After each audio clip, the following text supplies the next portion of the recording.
feel that, like, towards me, like, you know, like, she even, like, fights with me because it's not that I'm lenient with my kids, because I'm like, we're strict with my kids, but not strict, because we want them to find themselves. And, like, she'll go against it, or she'll talk bad about me and my husband to my kids, like, when they're over at her house, and then I have to, like, I don't like to tell them no when they want to go around her, because I'm the type of person that believes that, like, you have to make your own decisions to learn from them. So they've come back and they'll be like, oh man, she's crazy, you know, and I'm like, you know, and I won't tell them, oh, I told you so, I let them be. And she, like, it's always something. And, like, there's times where when she gets like that, I feel like back in the day, like, if I was the little girl, like, having to hide in the corner, you know? And well, because that imagery, that trauma, is reactivated every time. yeah. Every time. So, a lot of times in these situations, there is a high level of guilt. My definition of guilt is it's an emotion to cover a less socially acceptable emotion. Like feeling bad. So I feel bad, but really, I wish you die. Or, oh my God, that's terrible. But then you're like, you fucking deserve that. So we say guilt when really there's something else, but we're not gutsy enough because society won't let us say it. Okay? So finding where you feel guilty that you will not take her to this guy or you will not let her come over will be healing for you. The other thing that happens with this feeling of like that emptiness or suffocating is because in the womb, when the baby leaves, there's this emptiness on both mom and child. And they eat and eat and eat and eat to try to fill this. This is a third chakra. And they have no self-worth or power of their own. And so food is used as a way to fill the void. It said as long as I'm nurturing, I'm feeding it, oh my God, the emptiness won't be so terrible. But then we know it turns into disordered eating, eating disorders, and that nothing is filled just because you're eating and stuffing your face. But there is that link to once the child left, whether it was physically the womb or whether it was going to college or if it was going to get married, this continues. So this is a very, very sort of direct relationship, a symbiotic relationship, almost parasitic, between parents and children related to weight. There are two myths. One is with Hera. I'm trying to think who Hera gave birth to, I can't remember. Zeus gave birth to Dionysus. And in Dionysus's birth, it was in his leg. And I think Hera might have given birth to Samil, I can't remember. Where the child is like encrusted in the body part. And is that God's child. Okay? You might have been, or your brother or someone might have been her child, the one she already had. Then there's no space for the other children. Because if I gave birth to you from here, let's say like Dionysus and Zeus, then all the other ones are trying to find a space. Okay? I want to do an activity with you guys. Close your eyes. Don't think. Just let it happen and let the answer come. I want you to imagine that you are a little piglet. and you see all of your little brothers and sisters that were just born. You're just minutes old. And you see your mom, and you're all rushing to go eat.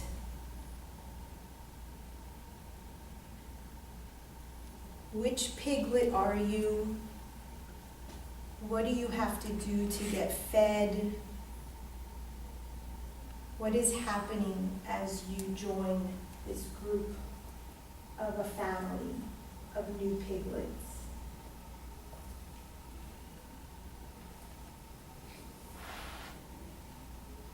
And how does it feel?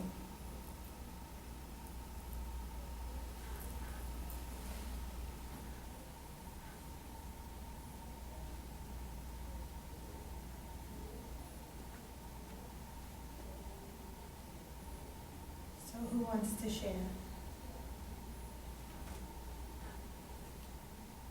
Adrian? Sure, I'm just standing back.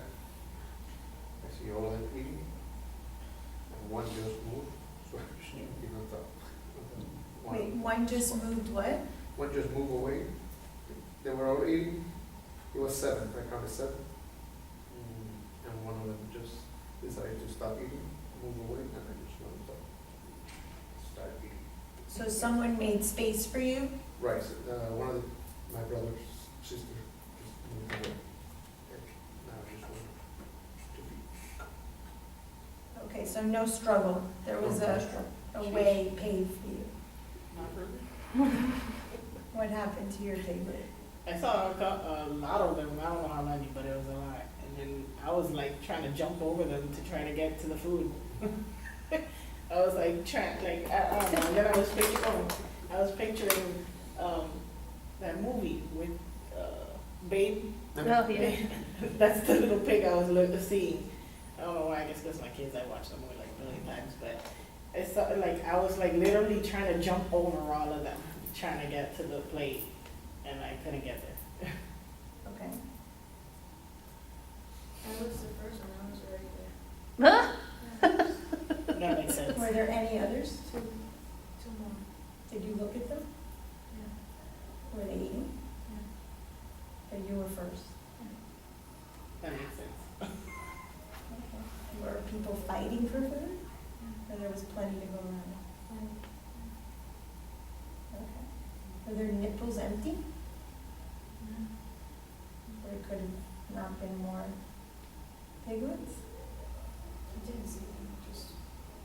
But like of all of the nipples, there was just 3, one for you and the other 2, or there were extra nipples that were loose? No, just 3. Tanisha?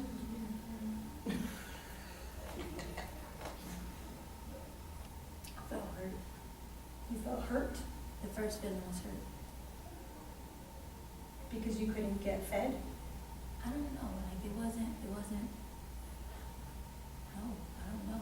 I just felt hurt. It's like everybody was running. And I love, I don't know how to explain it. Like we were just in a composition. Cause Dominique was like, they're gonna go feed. So when you see babies or puppies or whatever it is, like they're rushing to it. I didn't, I just stopped and I felt sad.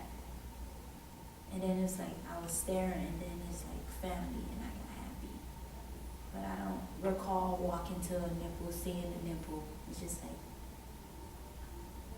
when they took off, I was sad. But then when I just stared at them, it's just, I felt better. But you don't know if you ever ate. But the first thing was just sadness. It's like,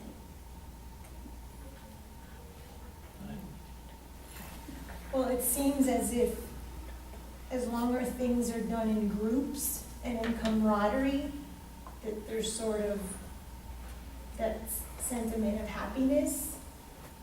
But even when they're eating and you're not, just seeing everyone together made you happy. oh yeah, that made me happy.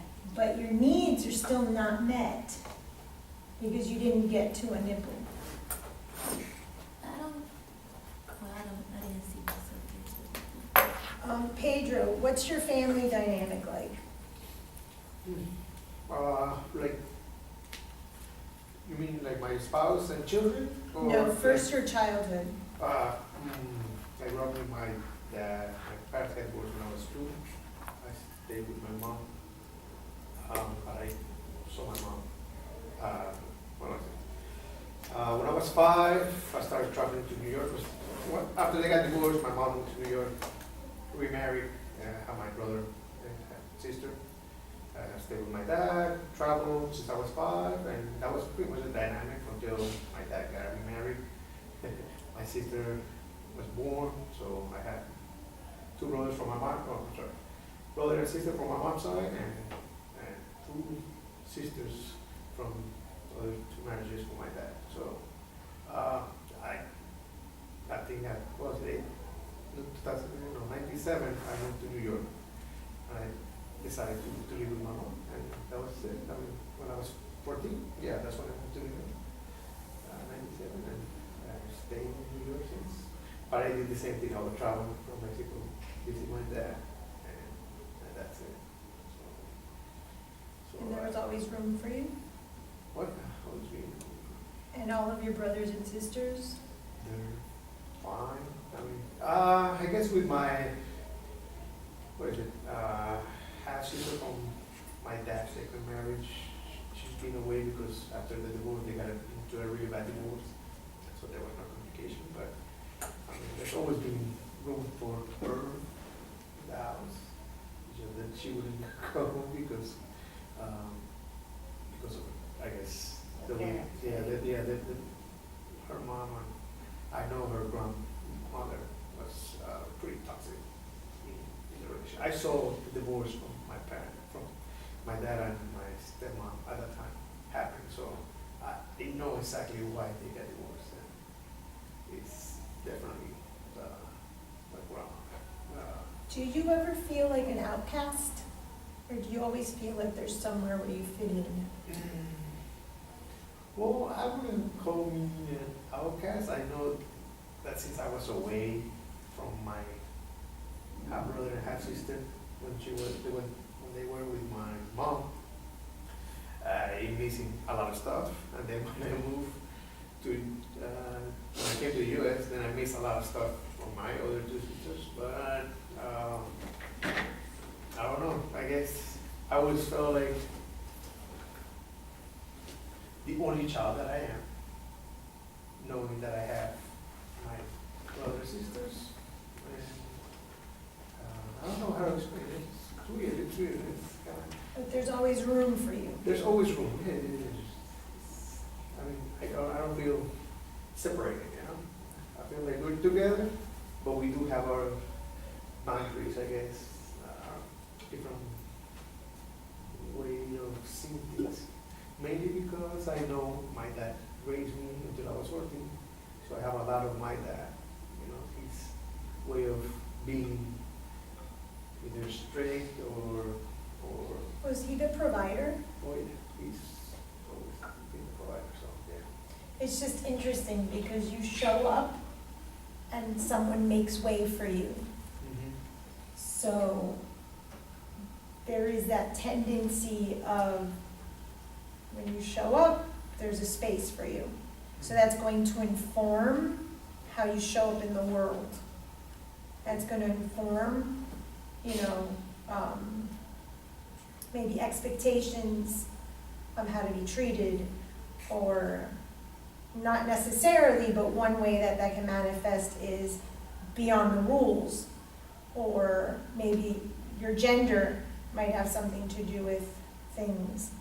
So that activity, as small as it is, can give us some insight as to where we belong, and how all of this ties in.